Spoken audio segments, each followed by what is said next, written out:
Good morning. Oh, it's so nice to see you. Well, today we're going to go through percentages again, and this is going to be saved by stage 2. You've got a 10% pay rise, but are you actually better off? So let's do something today by learning percentages a little bit further, and we're going to learn how to protect ourselves. Because when prices go up, wages change, rent increases, or someone says 20% more and we don't actually know what that means. It's our own money. And as soon as you start taking control of your own money, you can make life decisions. It's not just maths. This is all about life. So welcome. So let me explain what these numbers actually mean.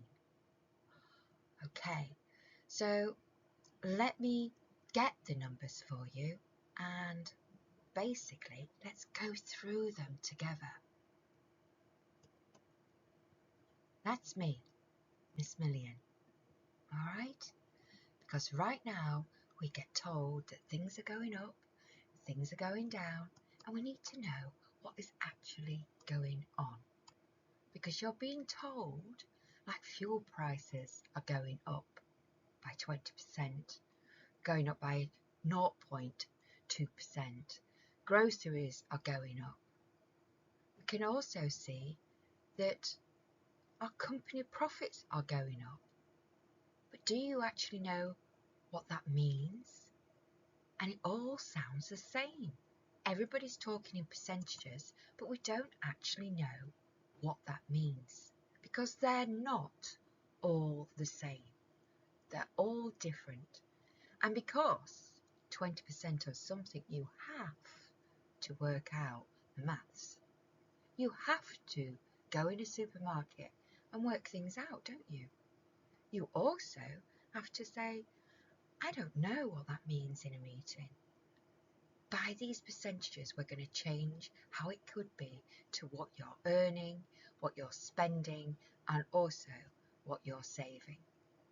Slowly, slowly catch your monkey, because all of it hits your wallet, while others, unfortunately, fill theirs. Now, emotion does come into percentages, and a business may say it's only a 20% increase. But let me explain what that actually means. Because the customer may feel, oh, I already spend enough money. I don't really want to go and spend any more because I can't afford it. But maybe you can. Maybe it isn't as bad as you think. So percentages are not just numbers. They are, obviously, a thing that affects us all. Our choices, our stress levels, obviously our confidence, and best of all, once we know the basics, we can go forward and work out what that means for us, the business, the consumers, the stakeholders, the shareholders, and they then can be explained with value very clearly, very easily.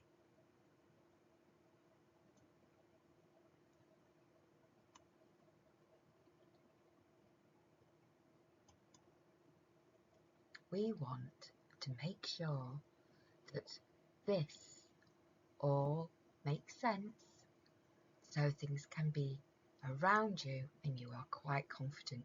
And believe me, it doesn't take us long to start thinking that way. So you still need to know, because I'm going on holiday later on in the year, so I need to know what the fuel issues are out there. If the fuel goes up, what does that actually mean to me? That follows you everywhere you go. You end up being a watcher of fuel if you're anything like me. It follows you to the bus. How much is the fare going to go up? It follows you to the taxi. How much are the taxis going to charge us now? And also, what about the food deliveries? We all have so much to do now, even the food delivery is going to get more expensive. And that affects your weekly shop. That affects your weekly budget, be it business or be it person. You need to know where that's going to hit. It's part of everything. It's part of everything that we go through. So even if the numbers say 20%, the real impact can feel bigger than it should be. Do I travel or stay from home? Do I get in the car? Or do I walk? Do I absorb the costs? Or do I feel the pressure? And the difference between those numbers that can be there can be quite scary. We know that sometimes we may need to go and take the bus, or we need to take a taxi. But we need to know what the percentages are, because the real impact feels bigger. But is that the case? Who is benefiting at the end of the day? Alrighty. So multiple increases, just a bit more. It's everywhere, isn't it? That's stacking pressure on top of us. Now look at this. Fuel is up 20%, food is up 15%, bills are up 10%. It's not just numbers, that's extra pressure. Pressure on your money, pressure on your decisions, pressure on your day-to-day life, because nothing else is going to balance it off unless you do. We start adjusting. Maybe you skip things you used to enjoy. Maybe you think twice before travelling. Maybe you feel the constant question in your head, can I really afford this? And that feeling is what the percentages really do to impact your life. They change our behaviours, our confidence, and for some people, obviously create more stress. So when we talk about percentages, they're not just talking about maths, we're talking about people under pressure. We're talking about making sure that pressure is relieved. Alrighty. So if the price goes up and the profits goes up and what else goes up, I want you to start to think, I can do that. I can work this out.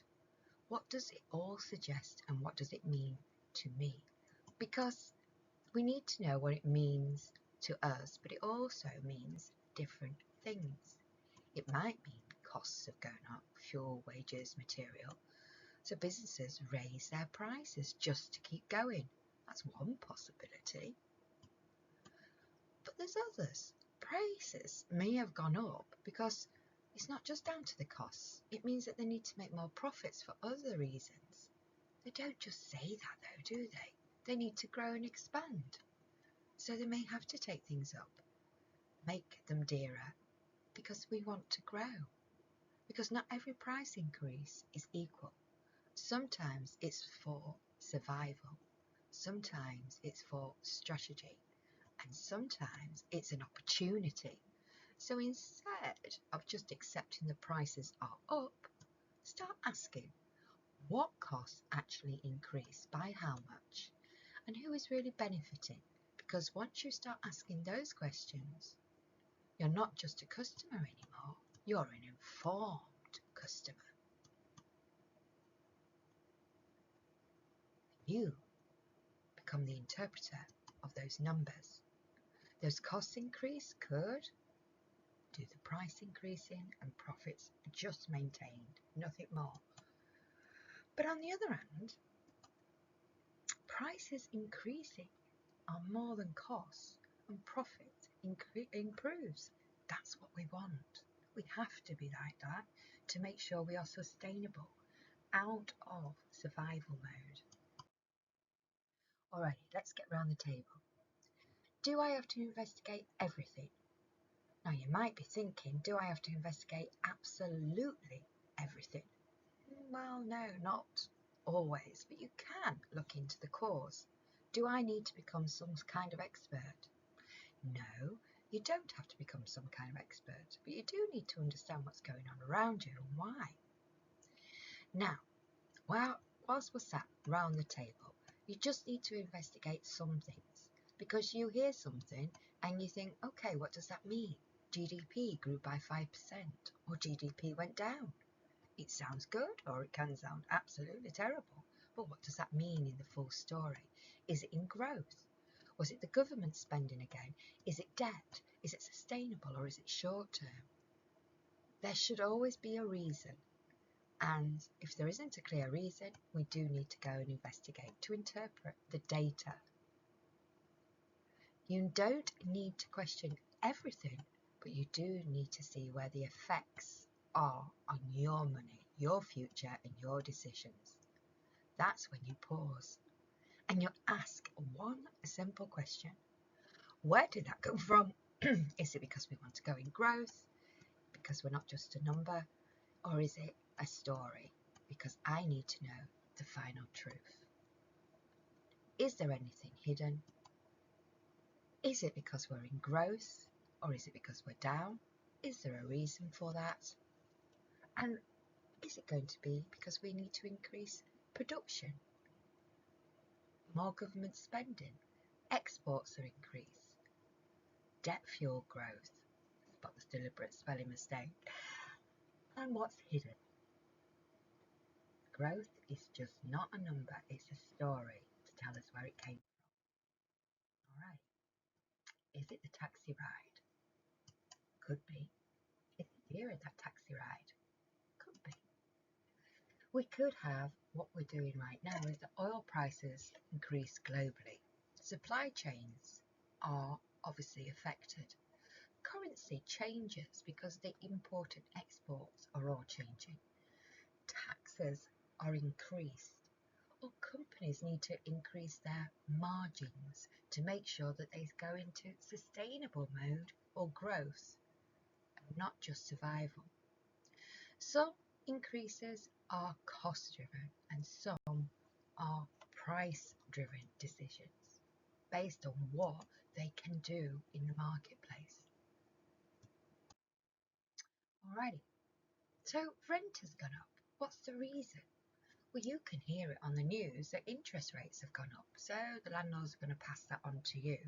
If they're in a mortgage that's not flexible and is too standard, they make sure that they sign up to a fixed contract term. Inflation, you're hearing that now. What's that going to do? Well, if it costs me more for a product, then it's definitely going to cost me more to actually maintain. Demand is going up. So because demand is going up, then I need to make sure that I've got it available. If not, it becomes scarce and then you become in demand. So costs go up. But also possible is why we've got a powerful marketplace. As you know, if you live in a certain area, rent goes up because there's not many places to rent. So they put their prices up, and they can because it's scarce, it's a scarcity.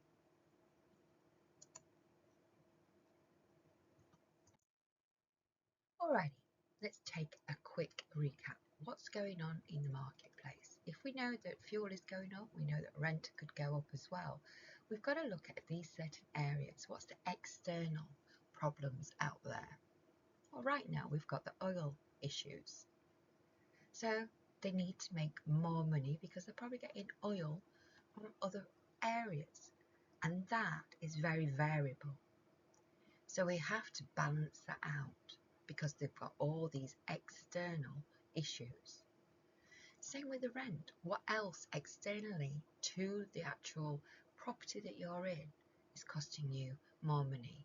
Yes, we've got food that's going to be going up. We've got different means, but also you've got to see what's going on in the landlord's world. Then you understand if it's going to be worth your while to pay that rent increase.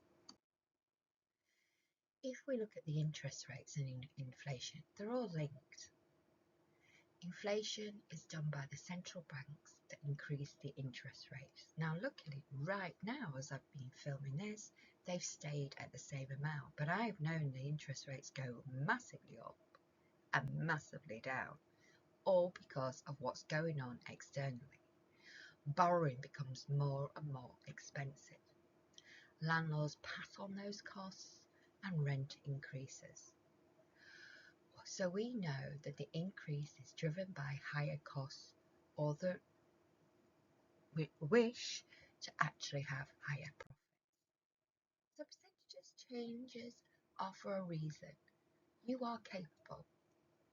And we also know that at the end of the day, let's just think about 3 questions on this race. What is it caused by? Who benefits from it? And who absorbs it? And how long for?